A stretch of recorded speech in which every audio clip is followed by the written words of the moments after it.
تو ڈاکٹر کہتا ہے اگر بینگن گرم چیز ہے ماں کھائے تو دودھ کے ساتھ سرعت کر کے بچے کے پیٹ میں گرمی پہنچتی ہے، مسور کی دال کھائے تب گرمی پہنچتی ہے، گڑ کھائے تو گرمی پہنچتی ہے، اچار کھائے تو ترشی پہنچ جاتی ہے۔ اور پشاور کے مسلمانوں، بینگن کی گرمی جا سکتی ہے دودھ کے ساتھ، اچار کی ترشی جا سکتی ہے، گڑ کی حرارت جا سکتی ہے۔ جو ماں قرآن پڑھ پڑھ کر دودھ پلائے گی قرآن کا نور نہیں جائے گا۔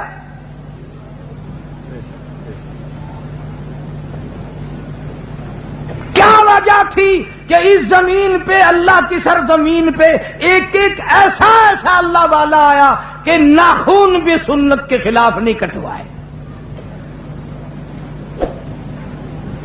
آج ہم